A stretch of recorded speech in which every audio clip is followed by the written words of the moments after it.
Hey everybody, this is Earl Harville of Earl Harville Voice, formerly known as Harville Vocal Studio. And today I want to talk a bit about vocal classifications, vocal categories. In the classical music world, we're used to using the term Fach for the voice classification. There's still a lot of questions I see amongst students and other singers that I meet about how do you determine what category they go into. And so I want to talk about the elements that we look at as teachers or choir directors when we're determining the voice type that we're dealing with. First of all, there's range, and that's the one that most people probably think about first when we're thinking about vocal type, vocal classification, but it's not the only part. It is not the only thing that tells us which voice type a person fits into. Also, what we have to look at is the timbre, the tone quality of the voice. Is it a thick sound? Is it a thin sound? Is it warmer? Is it colder?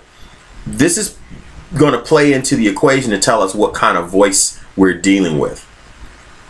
And also we have to think about Tessitura. Now, Tessitura is a little bit different from overall vocal range. Tessitura deals with that comfortable spot in the voice. Where in the person's vocal range is their most comfortable singing occurring? So when we're looking at classifying singers, we have to look at their overall range, their compass. We have to look at the timbre, the color, the tone quality, and we have to look at the Tessitura for us to be able to tell a student with as much accuracy as we can what voice type they are. Now, let me say this before I talk about the voice types, the 6 main voice types. In my studio, I do not classify a singer when they first come into me, especially if they are not already relatively well trained, because what we hear when they first walk in may not be the whole story. For instance, if a male singer comes in and he's got a lot of low notes, but has not learned how to access his middle voice and can easily get into his head voice, we may automatically think he's a bass or a bass baritone. When in fact, once the voice is more balanced and his technique is starting to really take, we may find that this may happen to be a tenor voice with freakishly low notes, or it may be more of a higher lyric baritone. I went through that scenario myself in my own training. So I don't rush into that. I really prefer to wait a few weeks once we've been working the voice out and we get a chance to get a better balance going in the voice. It'll tell me more accurately what the voice type is. All right, for the females, you're dealing with 3 main voice classifications. Soprano is the highest of the female voice types. She will have the shorter vocal folds, so she naturally leans toward a higher vocal range. Within that, she may be classified as a lyric soprano, which is a really clear, not a very heavy voice. It's able to sing very lyrically, but she can also be a dramatic soprano. It could be a slightly heavier voice, slightly darker in terms of tone color. So she may have a similar range to a lyric soprano, but has that slightly different tone quality there. And we could go on. There are also many some other subsets, and it's lyrical spinto and all that kind of thing. But soprano in general, she's the highest of the female voices. At the bottom of the female range is the alto or the contralto.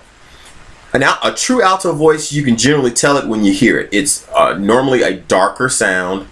It's generally kind of a thicker tone quality.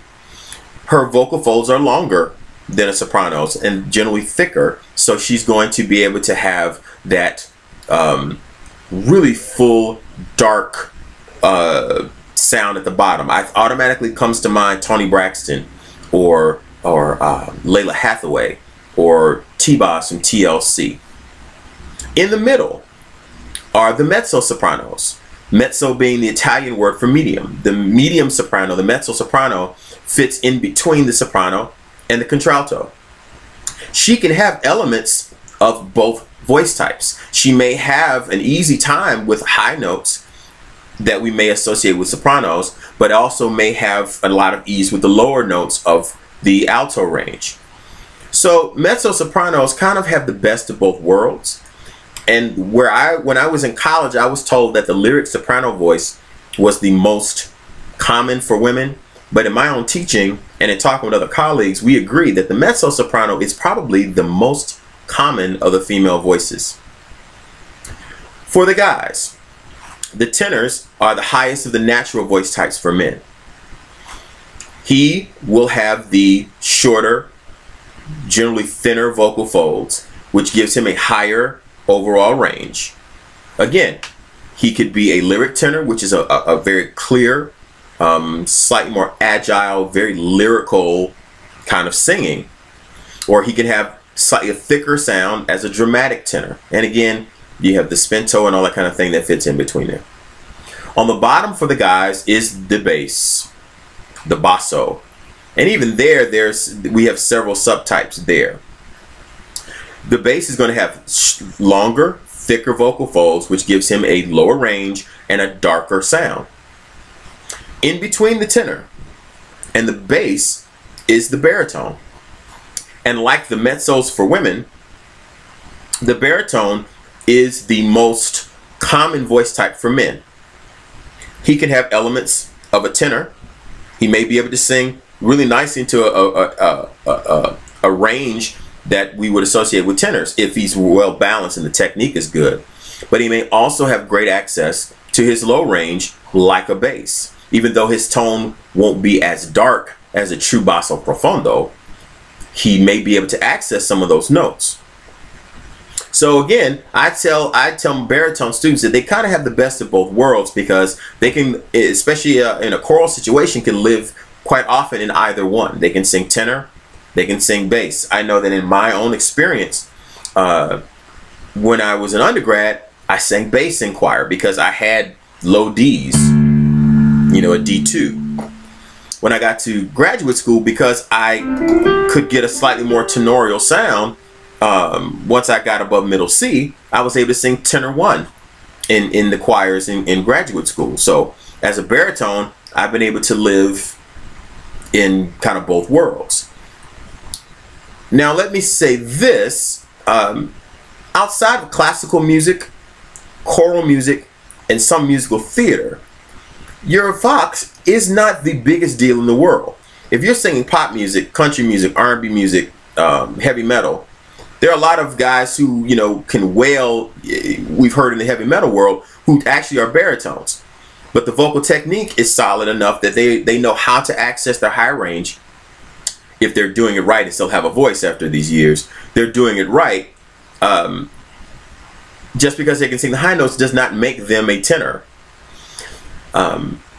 Good vocal technique will allow a lower voice to be able to function higher, as long as the approach is very balanced.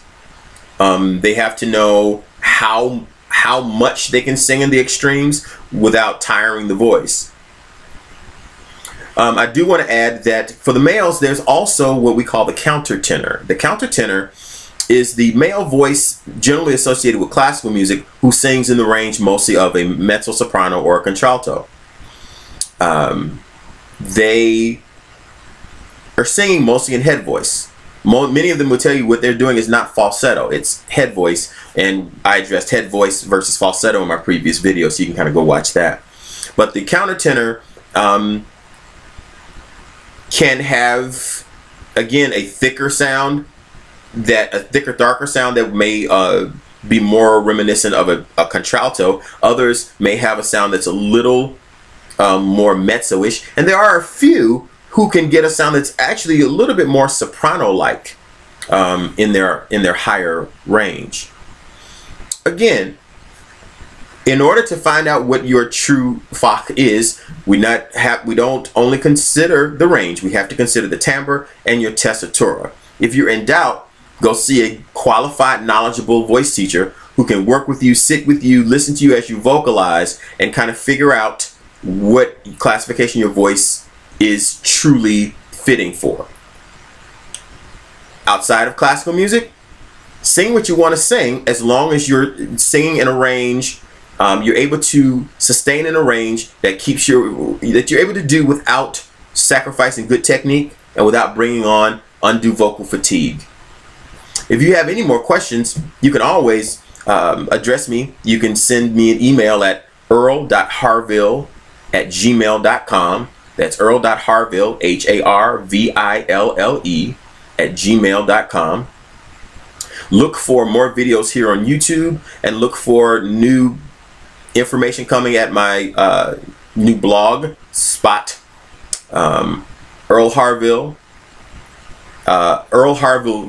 Voice, VOX, at .wordpress.com. That's Earl Harville Voice, VOX, .wordpress.com. More is coming. Happy singing.